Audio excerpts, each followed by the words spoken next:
chanteuse d'opéra. Elle a été déclarée morte par erreur et depuis elle s'en remet pas. Enfin, faut dire que tout le monde l'a oubliée.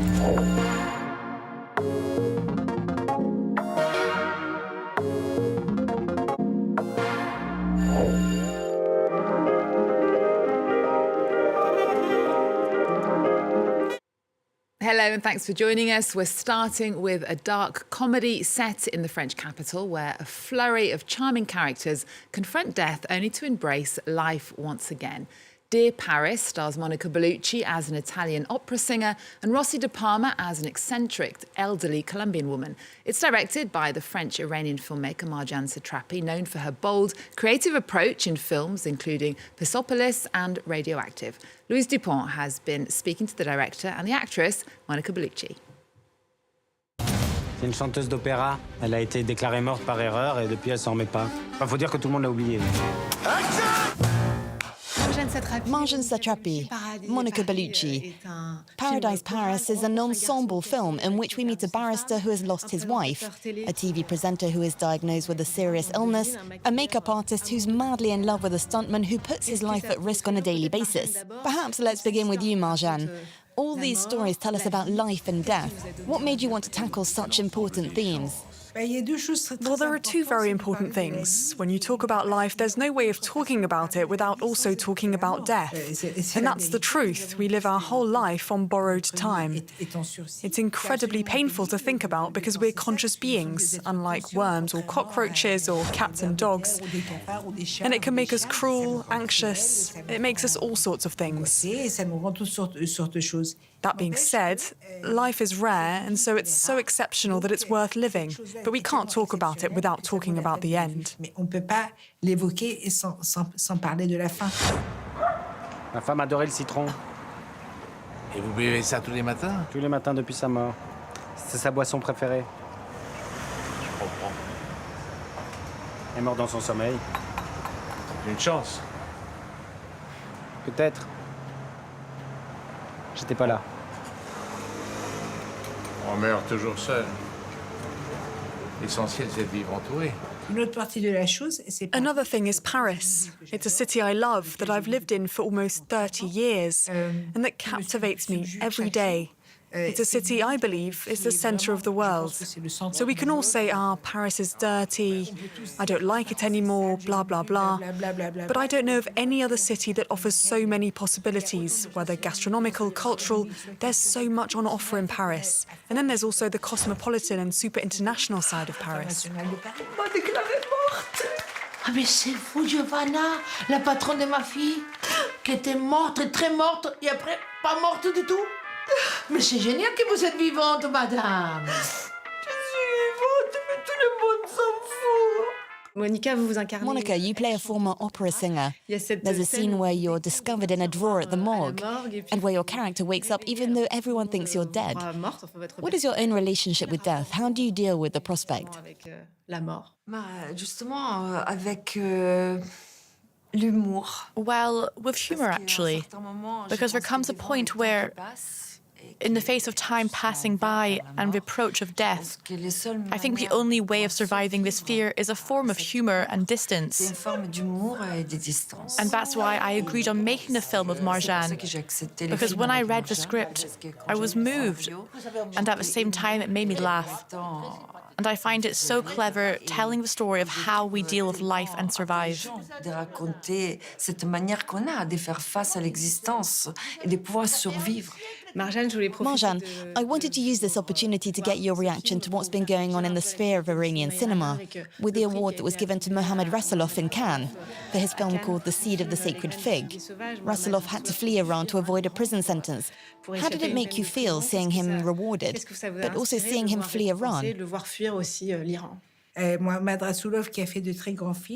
Rasoulof has made some great films. It was great he was able to leave the country because between beatings, 8 years in prison and all that, he may not have made it. It's true that what's happening in Iran, well, the revolution known as Woman, Life, Freedom gives us a lot of hope for the future.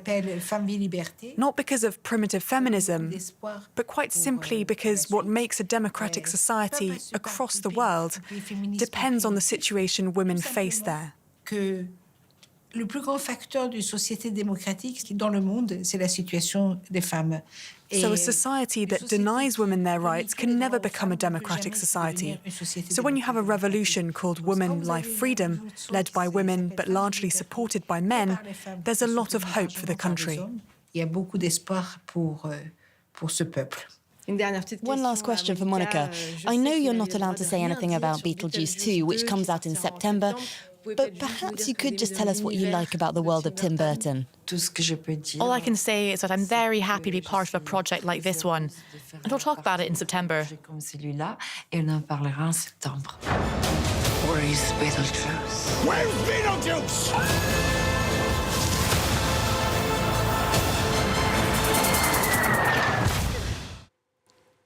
Next then, Assassin's Creed, Call of Duty and Star Wars are among the anticipated video game titles that have been showcased for the first time this week. Between them, the franchises have sold more than 700 million copies.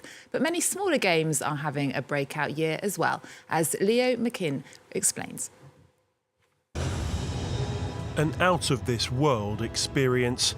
Excitement for Star Wars gaming fans is at fever pitch.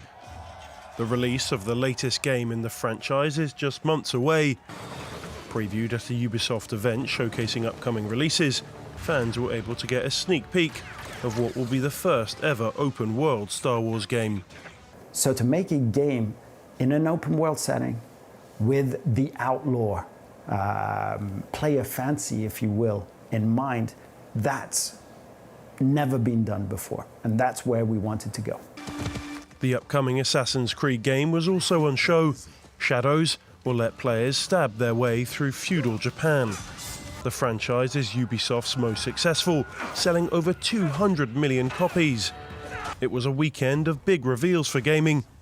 The biggest name, bar none, was the highly anticipated Call of Duty Black Ops 6, with a full reveal airing at the Xbox Game Showcase event. The game itself is set during the early 1990s, taking in the fall of the Soviet Union.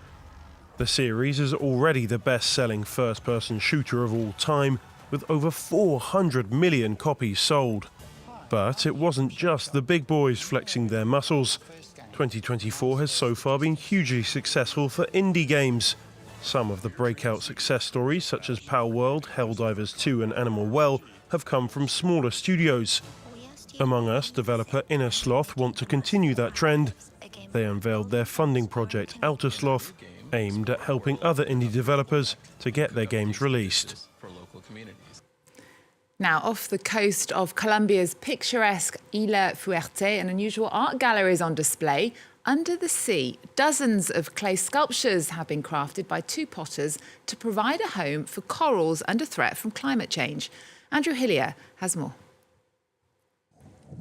This is an art project with an unusual twist.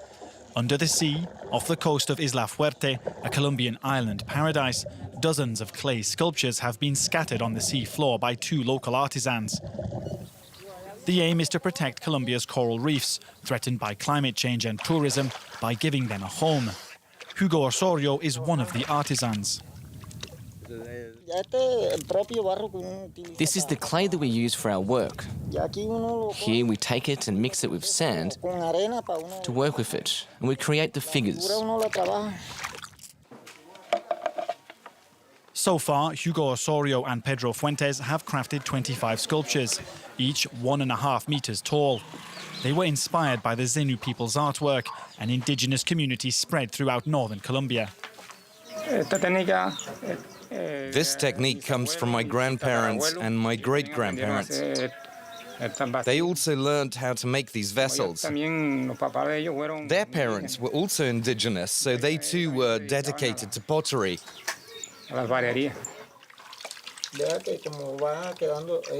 The clay statues provide a home to coral reefs. These are smaller versions of the underwater sculptures. Tatiana Orrego is the inspiration behind the project. A fashion designer who lives on Isla Fuerte, she says the clay gives the coral an ideal breeding ground. Each piece that we submerge in the sea becomes an ideal substrate for a biological process to begin, allowing corals to grow on it.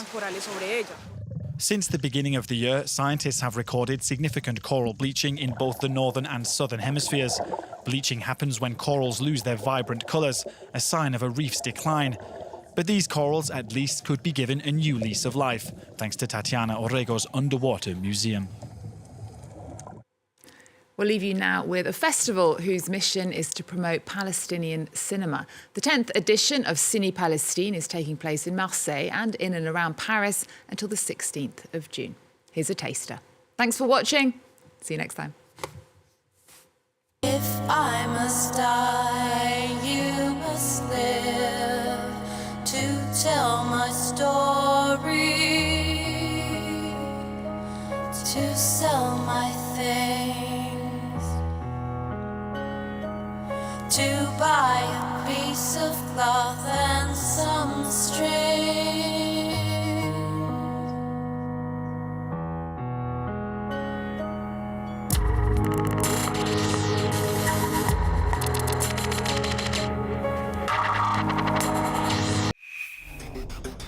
Welcome to Across Africa, our weekly look at stories from across the continent. France 24 special correspondents and reporters investigate the latest events making the news in Africa. Politics. Young people are very involved and interested in these elections. Economics. Such a high concentration. Climate change. I am proud of our generation. Conflicts. It's time to have a reparation. Across Africa, what's happening across the continent?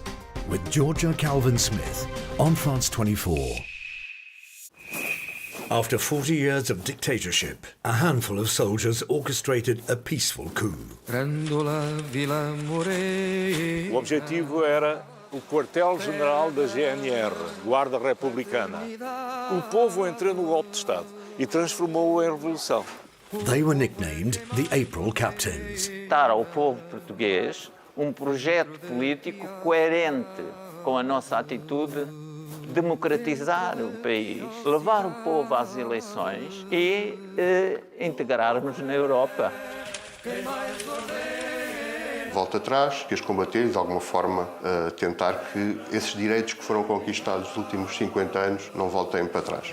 Retrace the fall of Portugal's dictatorship in the Carnation Revolution Revisited on France 24.